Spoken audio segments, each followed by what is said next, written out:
ये बाबा साहब का जीवन इतना कष्ट से बीता, तो उसका अगर गाथा आप लोग सुनिएगा तो आपका आंख से आंसू आ जाएगा कि इतना कष्ट करने के बाद भी वो आदमी इतना बड़ा, इतना अच्छा मुकाम तक कैसे पहुंचा। वो जिस स्कूल में पढ़ने जाता था, स्कूल रूम में उसको बैठने का आदेश नहीं था, और उस स्कूल के बाहर जो घड़ा रखा जिसमें पानी पीता हर आदमी, वो पानी भी पीने का उनका अनुमति उनको नहीं था।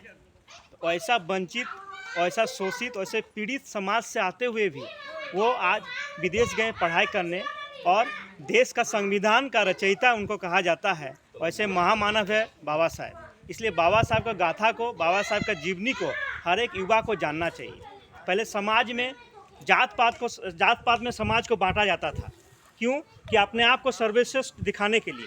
हम लोग जैसे जैसे शिक्षित हुए, समाज जैसे जैसे आगे बढ़ा, तो जात पात का दूरी मिटा। अभी भी कहीं कहीं 5% या 10% है। तो अगर जात पात का दूरी को मिटाना है तो सबसे बड़ा हथियार है शिक्षा। आप लोग को यही कहा जाएगा कि घर में जो विलासिता का सामान है, मोबाइल हुआ, गाड़ी हुआ, अच्छा कपड़ा हुआ, घूमना हुआ, ये सब से थोड़ा सा दूर रहिए और उस पैसा को संचय करके अपने बेटा बेटी को जरूर पढ़ाइए।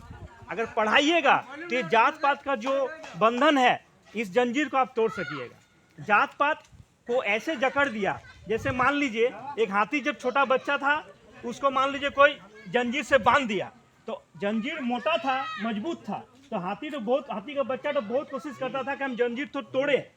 तो वो देखा कि हम जंजीर नहीं तोड़ सकते, क्योंकि ये जंजीर मुझसे ज़्यादा ताकतवर है।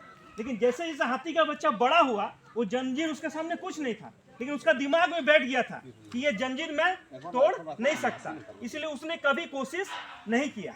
उसी तरह पहले के ज़माने में रूढ़िवादी प्रथा के चलते हम लोग को इतना शोषित कर दिया जाता था, इतना पीड़ित कर दिया जाता कि आदमी का मन का सोच ही खत्म हो जाता था कि एक दलित घर का बच्चा भी विदेश जा सकता है, एक दलित घर का बच्चा भी किसी देश का संविधान का रचयिता बन सकता है। ऐसा जो सोच था, ये सोच को ही मार दिया था।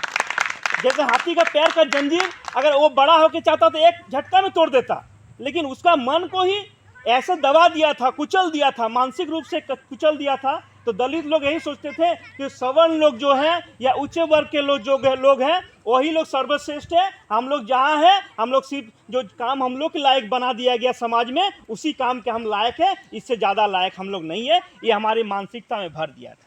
लेकिन बाबा साहब एक ऐसा उदाहरण बन के उभरे उस वक्त कि देखो, एक पीड़ित परिवार के घर का लड़का, एक शोषित परिवार के घर का लड़का जो इतना तकलीफ से बड़ा हुआ, जो विदेश में पढ़ने गया और भारत का महामानव कहलाने का लायक बना। तो आज आप लोग के लिए अगर कोई मार्गदर्शक है, कोई प्रेरणा स्रोत है, तो मैं कहूँगा कि बाबा साहब है। इसलिए बाबा साहब को जीवनी को बहुत गौर से देखिएगा। बाबा साहेब अमर रहे, बाबा साहेब अमर रहे। जो लोग समाज को जात पात में बांटते अभी भी कुछ % है, उनसे मैं कहूँगा कि अगर इमरजेंसी में मान लीजिए रात में आपको खून की जरूरत पड़ गई, आपके घर में किसी को दुर्घटना घटी, तो आप पूछेंगे कि आप किस जात का है, तभी मैं खून लूंगा। उस खून लेने का टाइम आप जात नहीं देखते हैं क्या? उस टाइम जिस जात का भी आदमी है, आप उसका पैर में गिड़गिड़ाइएगा कि हमको ब्लड दे दीजिए, किसी तरह से मेरा परिवार का सदस्य का जान बचाइए। लेकिन जब समाज का बात होगा, सामाजिक उत्थान की बात होगा, तब कहेगा कि फलाना उस वर्ग से है और फलाना इस वर्ग से, तब वर्गीकरण किया जाता है। लेकिन जब आपके ऊपर मुसीबत आता है, तब किसी का भी खून बोलिए, अगर रास्ता में गिरा हुआ कोई भिखारी भी पड़ा हुआ है तो बोलेगा उसका भी खून से अगर मेरा बेटा का जान बच सकता है तो बचाइए। उस वक्त ना जात देखिएगा, ना पात देखिएगा, ना पैसा देखिएगा। तो समाज को जात पात से उभारना है तो शिक्षा की बहुत जरूरत है। आप एक तो बात बता दीजिए, अगर आपके घर में कोई बीमार है और आपको उस आदमी को बचाना है, बहुत सीरियस कंडीशन में है, आपको डॉक्टर के पास जाना है, तो क्या आप उस डॉक्टर का जात देखिएगा? आप नहीं देखिएगा। आप कहिएगा कि इस हॉस्पिटल का, इस जिला का, इस शहर का सबसे जो बड़ा डॉक्टर है उसके पास मैं जाऊंगा, भले वो दलित परिवार का बेटा क्यों ना हो। क्यों जाते हैं? क्योंकि उस वक्त आपकी आवश्यकता है। तो जब आपकी आवश्यकता है, जब आपको प्राण पे आती है, तब आप जात नहीं देखते। लेकिन जब आवश्यकता खत्म होती है, सामाजिक प्रतिष्ठा की बात होती है, तो जात पात में हम लोग समाज को बांटते हैं। राजनीतिक लाभ उठाने की बात होती है तो जात पात में हम लोग समाज को बांटते हैं।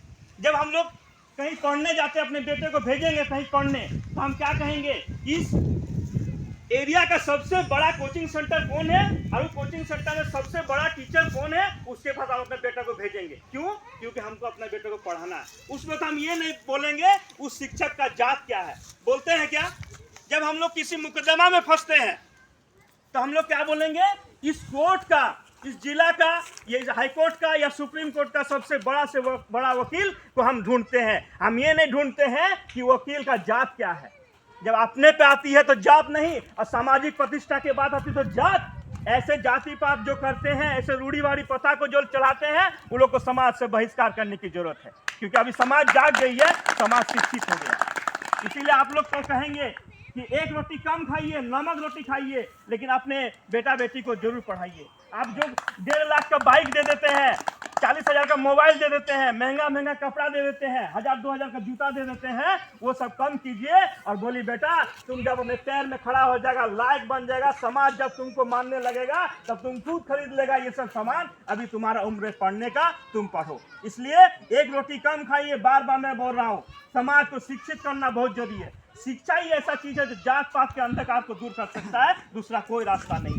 हम लोग आएंगे, बोल के चल जाएंगे, लेकिन जब तक हम लोग के बात पे आप लोग अमल नहीं कीजिएगा, जब तक समाज को शिक्षित हम लोग नहीं कर सकते हैं, तब तक बाबा साहब का सपना और बाबा साहब को सच्ची श्रद्धांजलि हम लोग नहीं दे सकते। बाबा साहब को सपना को पूर्ण करना है तो आपको अपने बेटा को शिक्षित करना है, और साधारण शिक्षित नहीं, उच्च शिक्षा ग्रहण करवाना हो। अगर आपका बेटा, आपका परिवार का कोई सदस्य मान लीजिए डॉक्टर बन गया, मान लीजिए IAS ऑफिसर बन गया, तो क्या उस लड़का का कोई जात पूछेगा? उसको सब आएगा, उसके चरणों में गिरेगा। अगर वो बड़ा डॉक्टर बनेगा तो उसको भगवान के जैसे पूजा जाएगा कि डॉक्टर साहब मेरा बेटा का, मेरा परिवार का जान बचा लीजिए। उस वक्त उसको उसका जात नहीं पूछेगा। अगर कोई बड़ा अफसर बन के जाएगा तो नतमस्तक होकर उसका ऑफिस में घुसेगा, क्योंकि वो लड़का एक अच्छा मुकाम हासिल किया है। उस वक्त उसका जात नहीं पूछेगा कि फलाना किस जात का ऑफिसर है। उस वक्त आप जाइएगा नतमस्तक होके, सर बोल के उसका दरवाजे में आपको घुसना पड़ेगा, उसका ऑफिस में घुसना पड़ेगा। ये है शिक्षा की ताकत। शिक्षा की ताकत को जिस दिन समाज समझ लेगा, शिक्षा की ताकत को जिस दिन हम लोग समझ लेंगे और विलासिता में खर्चा कम करके अपने बेटा बेटी को पढ़ाने में हम लोग जिस दिन लग जाएंगे, उस दिन अच्छा समाज तो बनेगा ही, और बाबा साहब का जो सपना था वो हम लोग पूरा कर सकेंगे। और यही विश्वास के साथ मैं अपने वाणी को विराम देता हूँ। बहुत बहुत